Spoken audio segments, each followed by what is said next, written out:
Hello, good morning. Dito na naman tayo. Last Sunday ng February na, ano. So, malapit na ang Pasko. Okay, so mabilis ang panahon. But again, we're here. Salamat tayo sa Diyos na binibigyan pa rin tayo, binibless pa tayo ng panahon para makilala pa siya, no? Lalong-lalo na itong mga last verses, last chapter and a half ng aklat ng pahayag. And maraming napakagandang pinakikita sa atin dito. So I hope yung excitement natin para sa langit mas lumago pa or maging mas malakas yung excitement natin. Yung mga Tagalog ko, pasensya na, okay? Naghahanap ng mga tamang meaning sa English, But anyways, we're here again, and we'll go into Revelation or Pahayag, chapter 21, verses 9 to 21 tayo ngayon. Ang ating title is ang ating eternal home, our eternal home. Ano yung eternal? Yung pangwalang hanggang tahanan, na? So, part 1, okay? Part 1 lang ito, ang panglabas ng ating tahanan. So, ang panglabas pa lamang pero makikita natin ngayong umaga kung gaano kaganda. Okay? So, let's pray. Father, po ngayon nagpapasalamat kami uli sa inyo sa oras na ito, Lord, na mapag-aralan namin ng inyong mga salita at lalong-lalo na po yung mga pangako nyo sa amin na kung masasabi ko, silip lamang, O Lord, ngayong umaga kung gaano kaganda ang plano nyo para sa amin, O Lord, na nananampalataya sa inyo. So, salamat po sa inyong salita na nagbibigay sa amin nga ng pag-asa, O Lord, ng aming buhay hindi magtatapos dito, kundi meron pang buhay na walang hanggan, nakapiling kayo sa napakagandang tahanan na inihanda nyo para sa amin. So, salamat po, Panginoong Jesus. Magsalita kayo ngayon. Tulungan niyo po kaming marinig, maunawaan ang inyong mga turo ngayong umaga, O Lord. Salamat po, Panginoong Jesus. Sa inyong pangalan, we pray. Amen, amen, amen. Okay, so, kung natatandaan nyo yung ating last na pag-aaral, nagpanggap akong piloto. Remember na in-announce ko na parang kaptarin na nasa eroplano at yung piloto kapag dumating na sa final destination at sabi niya, we have arrived, right? Dumating na tayo sa ating destinasyon. Welcome to Manila. Welcome to the Philippines. Welcome to wherever, Pero, katulad din ng kapag maninirahan ba kayo sa airport, di lang there's still so much to see. Nakita natin sa last nating pag-aaral ang bagong langit, bagong lupa, but hindi man tayo hindi pa rin yung tahanan natin. Uuwi tayo dapat pag landing natin, uwi pa rin tayo sa ating tahanan. Ito nga, sa umagang ito, tahanan ang ating titingnan, ang ating tahanan. So ngayon, kung piloto ako last study, ngayon naman real estate agent ako, okay? So, pakikita ko sa inyo ang kagandahan ng ating bagong tahanan sa langit. It will be like a dream, okay? Parang panaginip lang ito. Pero, totoong-totoo. Okay? Totoong-totoo. Kung ano na yung ipinakita niya sa atin at yung makikita natin ngayong umaga, ay kasing totoo. Ilagay nyo yung kamay nyo sa harapan ng inyong mukha. Ilagay nyo. O, nakalagay na. Tingnan nyo. Totoo ba? Tunay ba? Ganoon ang katunayan ng salita ng ating Diyos. Okay? Nagmula sa bibig ng ating Diyos. And remember, sa last nating study, inutusan ng ating Diyos, si Juan, sabi niya, isulat mo ang mga salitang ito dahil ito ay tunay at tapat.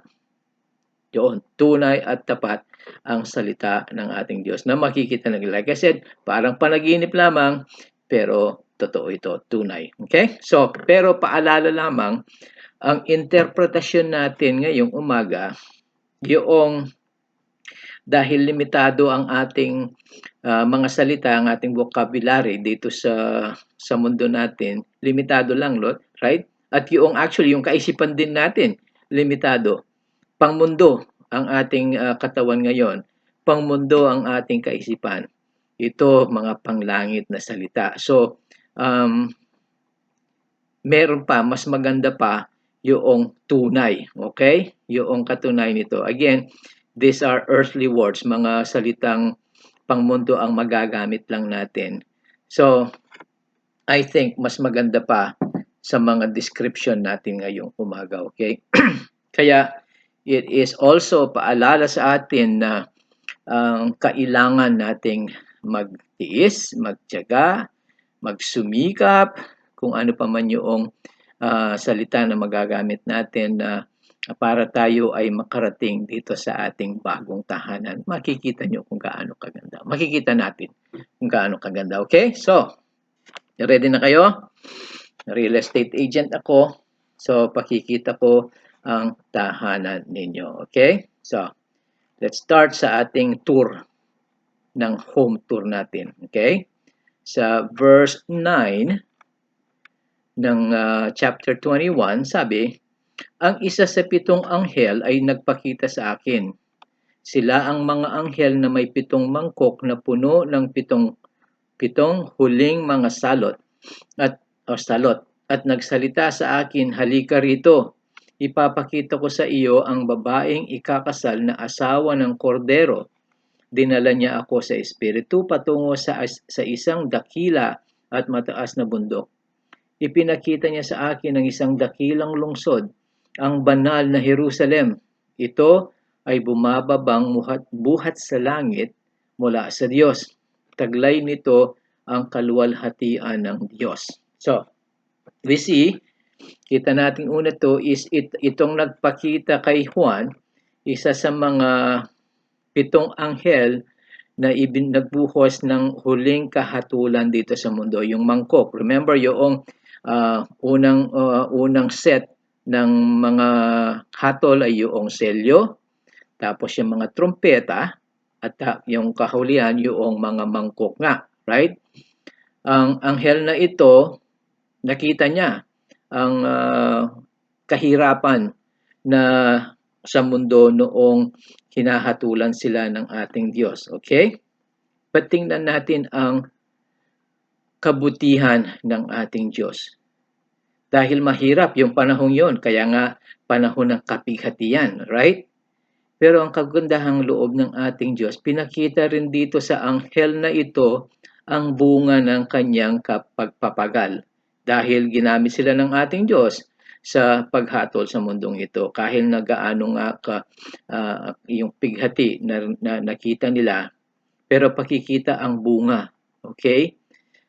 Sa akin lamang, I believe na yung mga anghel na ginamit ng ating Panginoon para ibuhos yung mga hatol niya, nandito rin sila, nakikita nila ito, ang kagandahan, ang bunga ng kanilang pagpapagal nga. That is God's goodness, ano. Sa atin, pinakikita niya yung bunga ng ating pagpapagal. Kung minsan, madalas siguro is that nag-struggle tayo, nahihirapan tayo kapag nagwi-witness tayo, ano, kapag sinishare natin ang ating pananampalataya sa mga mahal natin sa buhay, kay pamilya man, kay kaibigan, mahirap, ano, right? I do, kapag nag-struggle din ako, kapag nag-witness ako. Nag-struggle din ako sa pananalangin sa kanila. Kung minsan wala kang nakikitang bunga nga, pero dapat ka bang huminto? Hindi, no? Struggle. Magtiyaga ng pananalangin sa kanila. Ito, lalong mahirap yung mamuhay tayo ng banal sa harapan nila na ipinakikita natin sa kanila kung ang buhay ng isang Kristiyano, right? Mahirap, right? Mahirap. Ngunit naman kapag nakita natin yung bunga, kapag yung taong yun na ipinapanalangin natin, tumalikod sa kanilang mga kasalanan at susunod sa Diyos, gaano kaganda yung sight na yun, yung feeling na yun, right? It's glorious, yung sa amin sa English, it's a glorious sight kapag ang isang magkasalanan ay tatalikdan ng kasalanan tapos susunod sa ating Panginoon.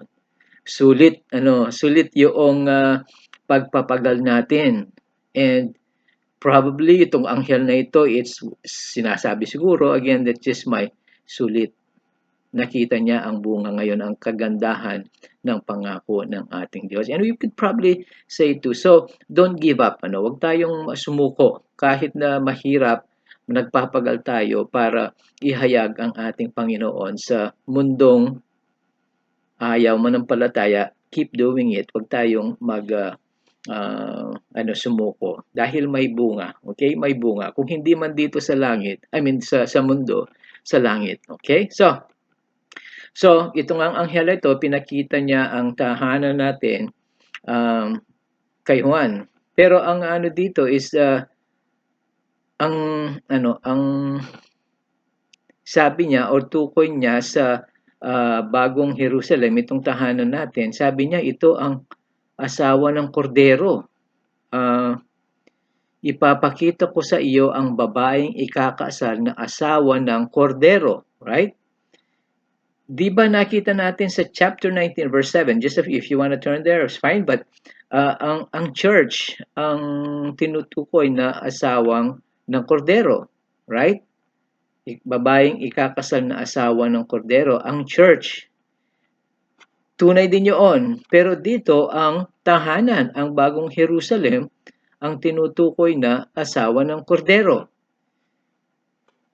Ang karakter, ang katangian ng tahanan at ng nananahan magkaangkop, magkapareho, right? 'Di ba kapag sa mga na lang natin diyan, kapag ang bahay ng isang tao marumi, kadalasan yung taong nakatira doon marumi din, 'di ba? Marumi ang pamumuhay. Ngunit kapag ang bahay ay malinis, yung nananahan doon malinis din ang kanyang karakter. So, it's similar to that. Again, pangmundong example lang yun, okay? This is much different. The bride, ang church, at ang tahanan, they have the same character. Holiness sa harap ng ating pagkabanal sa harap ng ating Diyos. So, ipangitain na naman to see the vision ng bagong Jerusalem. Ang anghel na ito, dinala niya si Juan sa Espiritu, sabi, right? Again, let me go back and read that.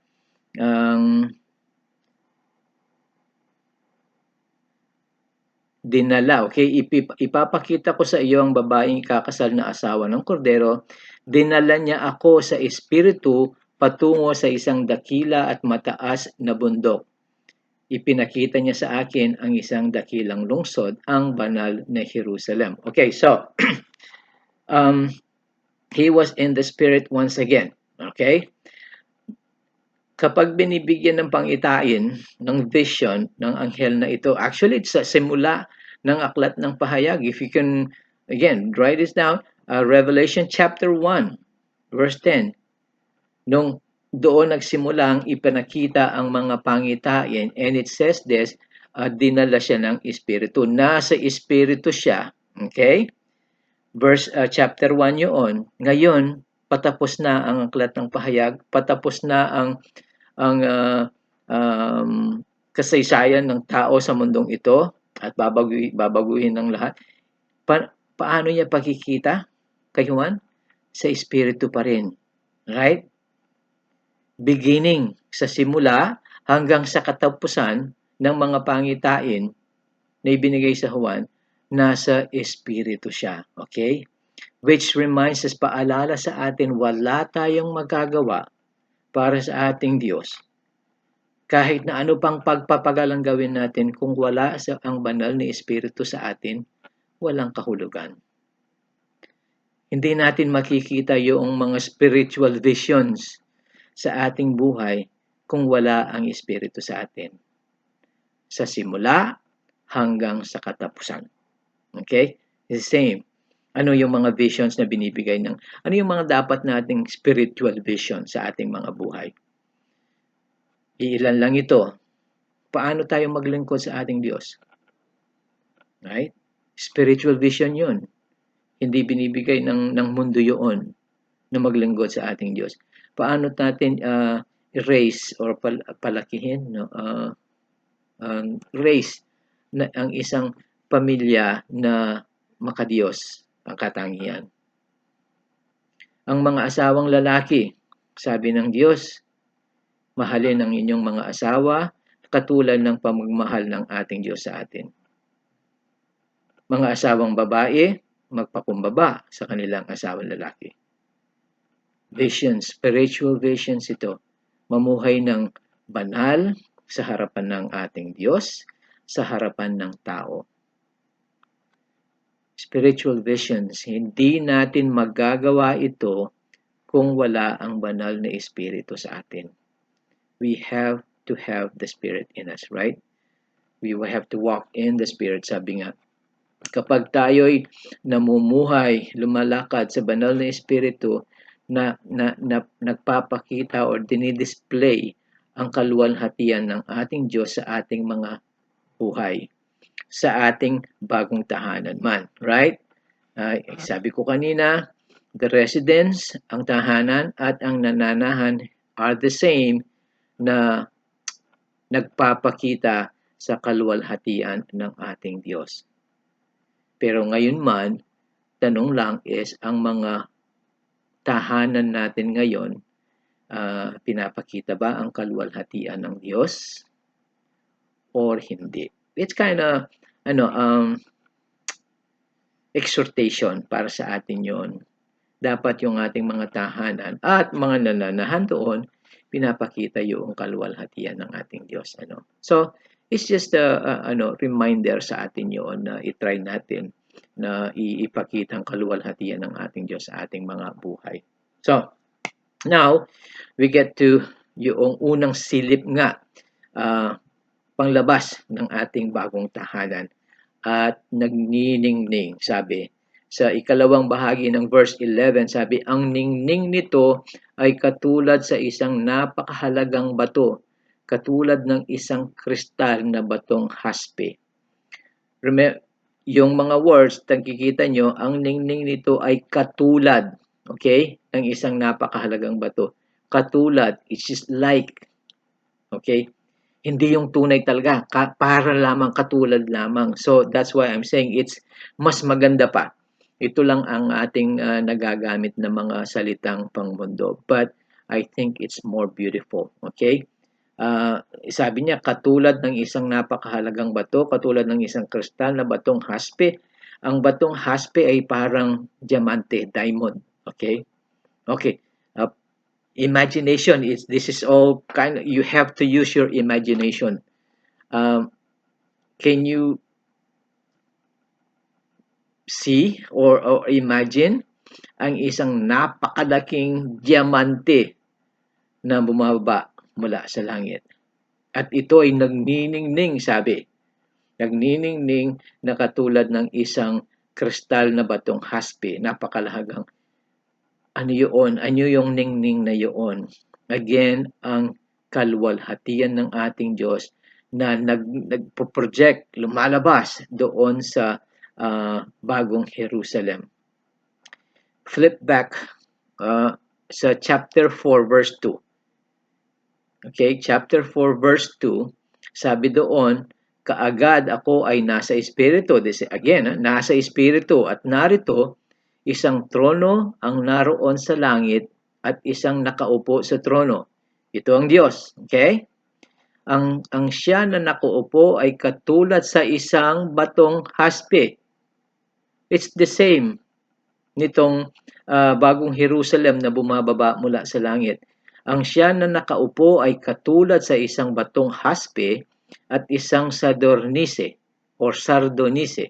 Isang bahaghari ang nakapalibot sa trono na katulad ng isang esmeralda.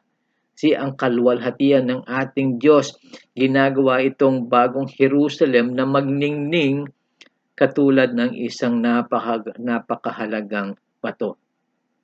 It's all God, Kaya magandang-maganda itong lugar na ito, tahanan nating ito dahil sa ating Diyos nandun siya. Have you ever imagined ang isang bahay, ang isang tahanan na nagniningning na parang mahalagang bato? Mahirap imaginein, Mahirap. Dahil ang mga bahay na kahit na gaano pa kahit na mansion pa yung mga bahay dito, walang kumpara dito. Walang kumpara. Mahirap imaginein ang ganitong kagandang tahanan. Dahil langit.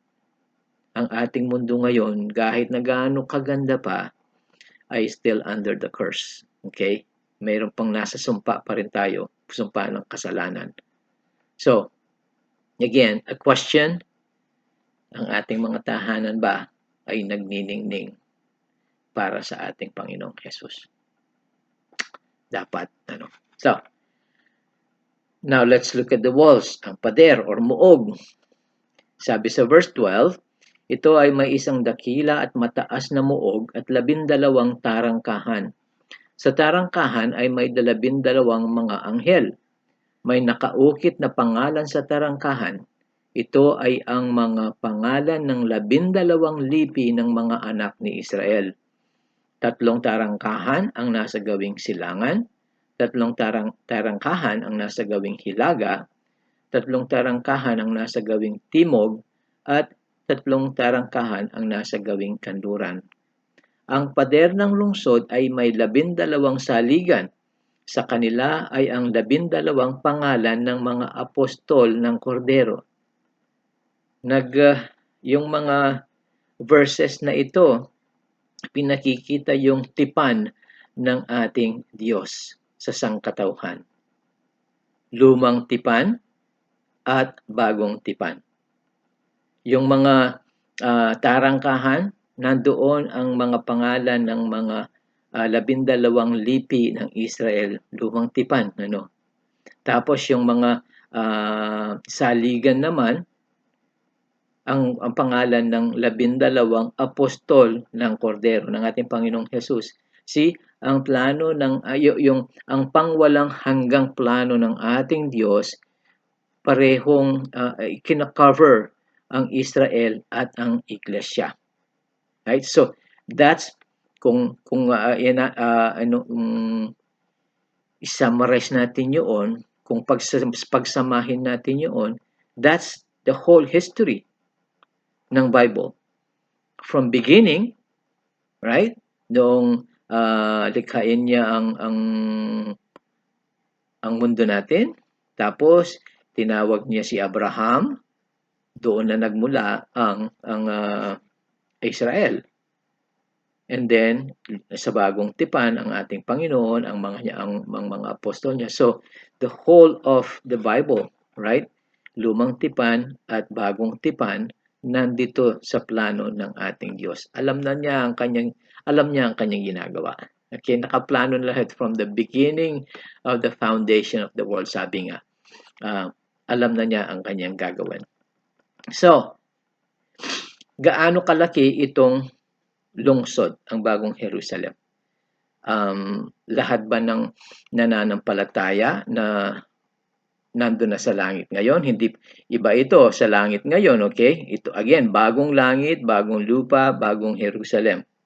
So lahat na ng pumanaw na kasama ng ating Panginoon ngayon, yung papanaw ba sa ating panahon at yung sa future pa, marami pa ang mamamatay, okay? Or papanaw.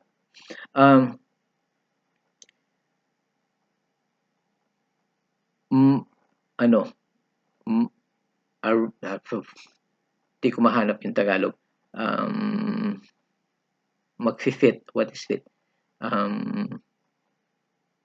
Pwede ba tayong yung karamihan ng mga banal na again throughout history ito, okay?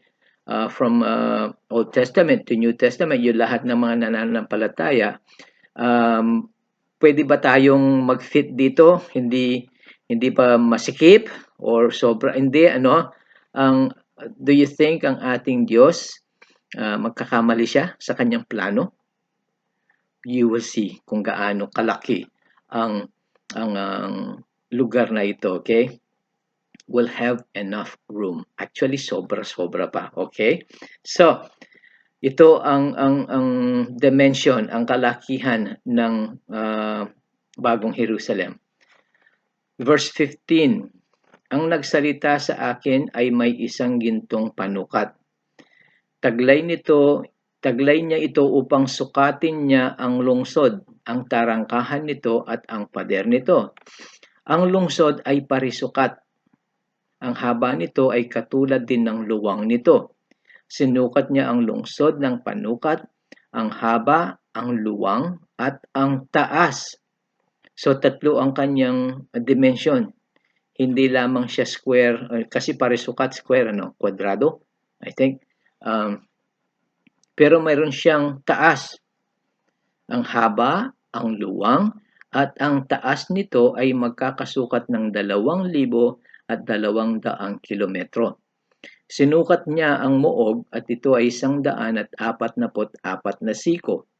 Ito ang sukat ng haba ng siko ng isang tao na siya ring sukat ng anghel. So, itong Bagong Jerusalem, ang ating tahanan, pangwalang hanggang tahanan, ay shape niya ay parang cube. Tiningnan ko ang cube sa kung ano ang Tagalog, ang translation niya kubo. I don't know kung tama yun, pero yun ang wala akong makita. Pero ang is like, alam niyo yung Rubik's Cube, right? Square siya, cube, hindi lamang parisukat na square ganoon, meron siyang, may example ko. Yun lang, Rubik's Cube. Meron siyang, again, haba, luwang, at tapos taas. So, cube siya, ice cube, parang ice cube na square, pare-pareho yung sukat niya. Anyway, Rubik's Cube, yun ang best kong comparison dito. So, cube siya, okay? Hindi lang flat na ganoon. So, it is, mayroon siyang pangtaas na sukat. At ang sukat ng bawat side ay 2,400 kilometro. Itong, sabi, 2,200 kilometro, sabi. 2,200 kilometro. Yung sa Bible is sa English is furlong. Okay? Furlong, actually, itong translation na ito, kung yung ginawa ko yung math niya, it's actually 2,400. 2,400 kilometro. Ang isang side lang, okay? So, but before we talk about yung space nito, itong lugar na ito kung gaano kalaki, reminder na tayo dito, sa tahanan natin ito, iba na yung ating pangangatawan. Okay? Hindi na itong katulad ng katawan natin. We already have na tinatawag nating glorified bodies. Iba na hindi na itong laman na ito. Iba na ang pagkagawa. Okay? Probably hindi na tayo yung gravity, yung dapat tayong bumababa,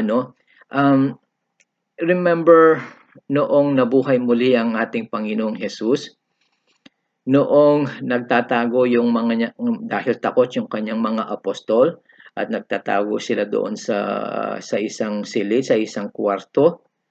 Tapos ang ating Panginoon, again, nung nabuhay siya muli, bigla na lamang nandoon siya. Sinabi pa doon sa salita, ang mga pintuan ay nakasarado. Ngunit ang ating Diyos bigla na lang pumasok, nasa piling nila, ano. So yung ating mga pangangatawan, different na. Hindi na itong, again, hindi ka makakapasok sa isang pader. Kapag nandoon ang pader ngayon, right? Bukol ang, kung bukol lamang, swerte ka na, no? Baka mga, hindi pwede. Pero ang ating Panginoon, He just went through. Pumasok na lang siya, walang ano yung pader sa kanya. So this will be our new bodies. Ibang ating, kaya sabi ko ay iba, hindi natin talagang ma-explain sa ating mga pangmundong salita. But anyways, ang mga katawan natin different, katulad ng katawan ng ating Panginoon nung siya'y nabuhay muli. Okay? So with that in mind, iano nyo sa kaisipan natin yun, yung katawan natin iba na, at tingnan natin ang bagong Jerusalem na ito na parang cube nga, yung Rubik's Cube, 2,400, 2,400 kilometro ang taas. So, mayroon siyang luwang, mayroon siyang haba, at mayroon siyang sa taas. Kung 2,400, again, 2,400 kilometro yung taas na yan, kung hindi naman gagamitin, sayang. Right? So, ang kapaniwalaan ng mga maraming Bible teachers, which ako rin, I kind of agree with them, is that pwede tayong mag-travel, maglakad, kung ano man yung transportation doon, kung meron man, o yung pangangatawan lang natin, I don't know. Pero, pwede tayong maka-move, makaskilos ng pataas. Ngayon, pag ganito lamang ang ating mga travel, right? Lumalakad ka, it's always horizontal. Horizontal ang pag ganito lamang. Dito, merong taas. So, pwede tayong mag-travel ng pataas. Kasi napakaraming space doon kung hindi gagamitin. Sayang. And I don't think ang ating Diyos hindi niya sasayangin yung lugar na ginawa niyang yun. So, we can travel this way at we can travel that way, vertical. Okay? So, ang mga kanto doon, ang mga daanan, they will be horizontal, yung mga daanan natin ngayon, at mayroong din daan na ganoon. So, again, that's just our interpretation. Okay? Pangmundong interpretasyon. It will be similar to that. Katulad. Okay? So, ngayon alam natin ngayon gaano kalaki itong 2,400 na kilometrong cube. Okay? 2,400. Mayroong isang mathematician na Kristiyano, pangalan niya Henry Morris. Inestimate niya ito para lamang magkaroon tayo ng idea kung gaano kalaki itong banal na lungsod, ang bagong Jerusalem. Mga estimates lang ito, okay? Estimate lamang. Pero they're pretty good. So, ang kanyang estimation, kung magsimula tayo ang lahat ng populasyon ng mundong ito mula sa panahon ni Adan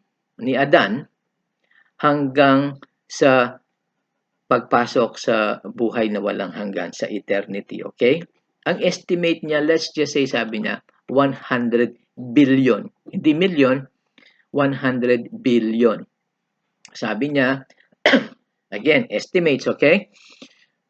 From 40 billion, from Adan, mula nung Adan hanggang sa ating panahon ngayon, let's just say 40 billion na ang namuhay at nabubuhay ngayon. Tapos, sa panahon ng yung 1,000 taon na paghahari ng ating Panginoon, remember, 1,000 taon yon na walang, pamamahala ng katuwiran. Malinis, walang korupsyon, maganda ang pamumuhay, hindi na mamamatay yung mga tao dahil sa mga hayop, 'di ba? Yung leon at kordero, magsasama sila. Yung mga ahas, hindi tutuka, wala ng lason. So, marami ang taong mabubuhay sa 1,000 taon. Tayo, from Adan, ang estimate from Adan hanggang sa atin would be more like 6,000 years. Okay, mga ano, 6,000 taon ang estimate, more or less. Hindi, more pala. So, 1,000 taon na maganda ang kabuhayan, lahat-lahat, another 40 billion. So, 40 bilyon mula kay Adan hanggang sa ating panahon, 40 bilyon sa panahon ng 1,000 paghahari ng ating Diyos, millennium. At sabi niya, mga 20 billion yung mga namatay na yung unborn, yung mga pinatay sa sinapupunan, abortion, plus yung mga babies na namatay na premature. Okay, na hindi nabuhay o yung mga batang-bata pa pumanaw na. And then yung mga yung hindi tamang kaisipan, I mean, hindi nila alam ang kasalanan eh. Yung mga babies hindi nagkasala. So, we think nandun din sila sa langit, punta din sa langit. So, let's just say 20 billion yon. There's your 100, 100 billion. 40 billion from Adan hanggang sa ating panahon, 40 billion sa millennium, and then 20 billion yung nangamatay na bata na hindi nagkasala. At yung mga taong hindi alam yung kasalanan. Tapos, so, 100 billion lahat ng tao, okay? And then, estimate din na 20% daw ang maliligtas, ang mananampalataya sa Panginoon. So, approximately 20 billion ang mamumuhay dito sa bagong Jerusalem. Napakarami nun. Okay? Ang populasyon natin ngayon, sa panahon natin, approximately 8.2 billion lamang. Well, napakarami na yon, right? 8.2 billion ngayon. Isipin nyo, 20 billion, that's 2.5 times na sa populasyon natin ngayon. Napakarami ng mga tao. Yung paano sila lahat magkakasya? Ayun. Yun ang aking hindi ko maisip-isip kanina. Magkakasya ba tayo sa lugar na ito? Yun. So, 20 billion, magkakasya ba dito sa bagong Jerusalem? Ito ang kalakihan ng bagong Jerusalem. Doon sa 2,400 na kilometro bawat side, luwang, haba at taas, ang kanyang buong space, ang buong lugar doon ay approximately 11 billion cubic kilometers or kilometers. 11 billion yun. You can do your math. Alam nyo kung ano yung tahanan, ang kalakihan ng tahanan ng bawat nananampalataya na nandoon na sa langit? Cube din. Cubical din, okay? May haba, luwang at taas. Alam nyo kung gaano kalaki? 30 hektarya ang isang side. 30 hektarya ang bawat side sa bawat nananampalataya na nasa langit. Alam niyo kung gaano kalaki 'yon? Yung mga magsasaka natin diyan, alam niyo kung gaano kalaki 'yon. Cube 'yon, okay? Again, it's cube. 30 hektarya ang bawat side. So, ang tanong, will we have enough room? Magkakasya tayo? Yung 20 billion na yun? Sobra-sobra. At kung yung estimate na yun, kung hindi 20% yung maliligtas, kung mas konti pa sa 20% yung maliligtas sa buong kasaysayan ng sangkatauhan, mas malaki pa yung magiging tahanan natin, individual sa langit. No? At yung mga kababaihan dyan, yung mga may tahanan dyan, ang sasabihin, ay, napakalaki ng lilinisin ko. Napakalaki ng lilinisin ko. Hindi. Wala tayong lilinisin. Dahil ang langit ay dalisay. Walang dumi. Alam nyo kung ano, anong gagawin natin kung hindi ako maglilinis ng bahay ko? Gagawin natin, I would think, what is the most important thing that we'll do then?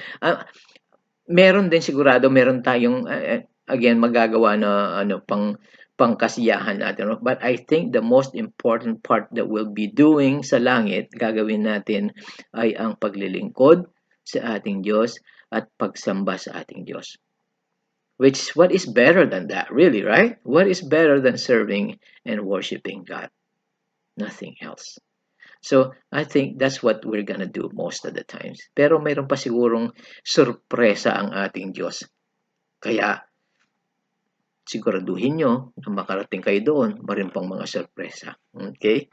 So, again, 30 hektarya ang bawat side ng ating tahanan. That's our, well, meron pang information, yung pader. Tingnan niyo kung gaano kaganda ang pader. Verse 18, ang pader ay yari sa haspeng bato, ang lungsod ay yari sa dalisay na ginto, katulad na malinaw na salamin. Ang mga saligan ng lungsod ay nagayakan ng lahat ng uri ng mga mahalagang bato. Ang una ay haspeng bato, ang pangalawa ay sapirang bato, ang pangatlo ay kalsedonyang bato, ang pang-apat ay esmeraldang bato, ang panglima ay batong onise, ang pang-anim ay batong cornalina, ang pang-pito ay batong krisolito, ang pang-walo ay batong berilo, ang pang-siyam ay batong topasyo, ang pang-sampu ay batong krisopraso, ang pang-11 ay batong hasinto at pang-12 ay batong amatista. Those are all precious stones. At yung mga kulay nila, iba't ibang kulay. Okay? Yung mga bato dito sa ating mundo. Again, bato sa mundo, iba yung bato sa langit. Katulad. So, yung una ay parang diamante. Yung ikalawa, sapiro, maningning na asul na bato ito, okay? Sapiro. Yung ikatlo, kulay niya ay asul din, pero mayroon siyang stripes. Esmeralda, maningning na green, berdeng bato. Sardonyx or sabi ito, pula at puting stripe. Yung sardiose, various shades of red, iba't ibang shade ng red. So, marami, iba't ibang kulay ang mga maniningning. Lahat ng mga batong ito sa ating mundo ay mamahaling bato ito, okay? Muog lamang sa ginamit ng ating Diyos sa ating tahanan. Okay? So, again, yung imagination natin, hindi natin kayang ma-imagine ang kagandahan ng lugar na ito. Ang pinakamalapit lang na maikumpara ko dito sa lahat ng mga kulay na ito ay yung rainbow. Kapag pagtapos ng ulan, yung rainbow nandoon. Pero mas marami ito, 12 ang kulay. Ang ating rainbow, 7 lamang. So, and it's like the whole city, ang buong lungsod, ganoon. Right? So, and then yung lungsod mismo, sabi, parang ginto or mas pinakapurong ginto na nagniningninga, parang kristal, sabi. And then this is again yung verse 21. Ang 12 tarangkahan, I think this is the most important part of this place ng lugar na ito. Ang 12 tarangkahan ay 12 perlas. Ang bawat tarangkahan ay isang perlas. Ang lansangan ng lungsod ay dalisay na ginto katulad ng salaming malinaw. Yung lahat ng binanggit natin sa Muog ay mga mamahaling bato. Okay? They're made of stones na stones, non-living things, hindi sila nagmula sa isang buhay na bagay. Okay? Bato lang sila. They're never living. Okay? But yung mga tarangkahan, sabi, gawa sa perlas. Saan nanggagaling ang mga perlas? Sa isang buhay na bagay. Talaba, right? Oysters. Doon nagsisimula ang perlas. Alam nyo kung paano nagagawa ang perlas? Again, from a living thing, okay? Yung perlas nagsisimula yan sa isang iritasyon o isang sugat na nakapasok sa shell ng isang talaba. At ang ginagawa ng talaba, yung buhay na bagay, yung laman, anong ginagawa niya doon sa sugat na yon or iritasyon? Tinatakpan niya.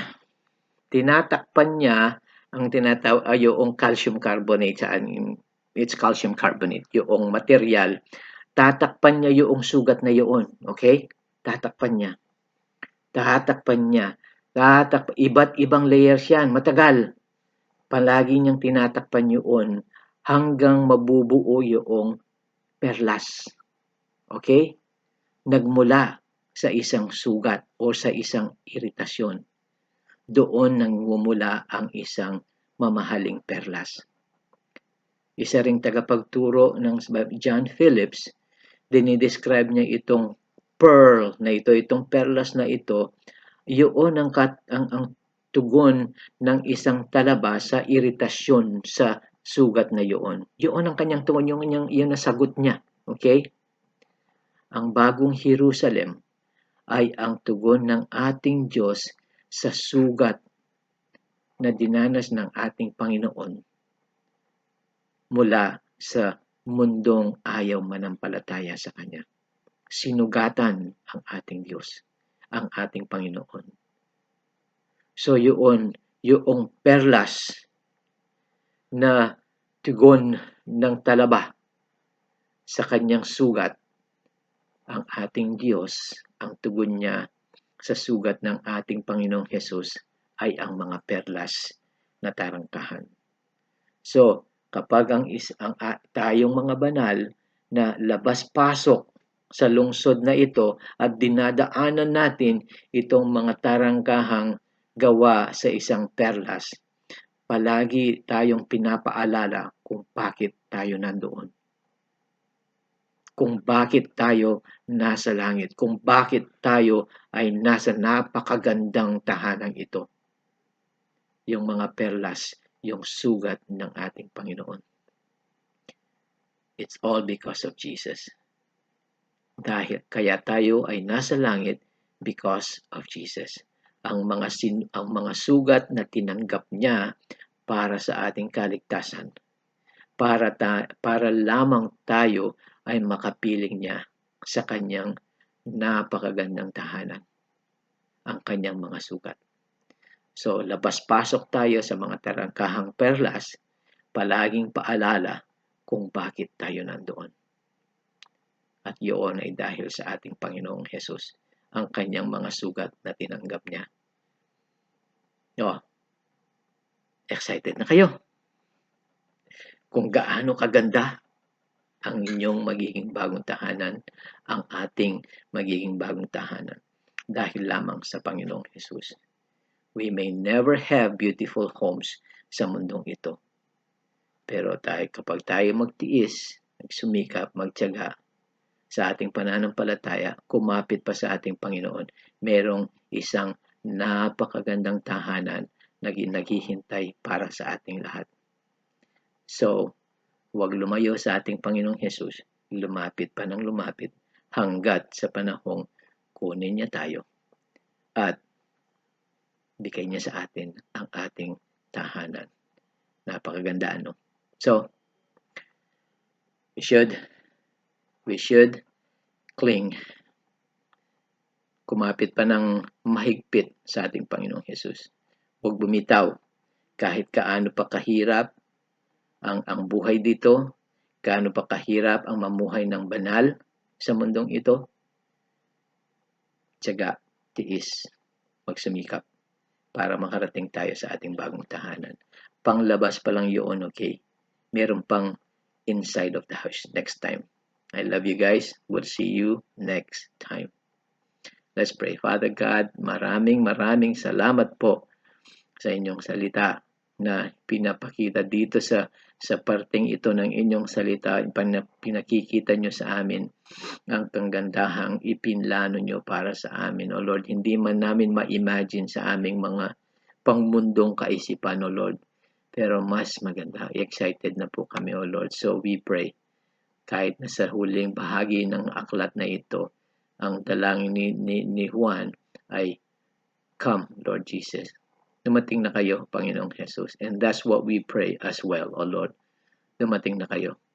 Balik na kayo, Panginoong Jesus.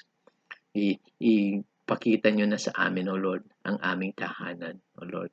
Salamat po sa inyong mga pangako, which are true, which are faithful. Ang inyong salita ay tunay at tapat, at ito ay mangyayari.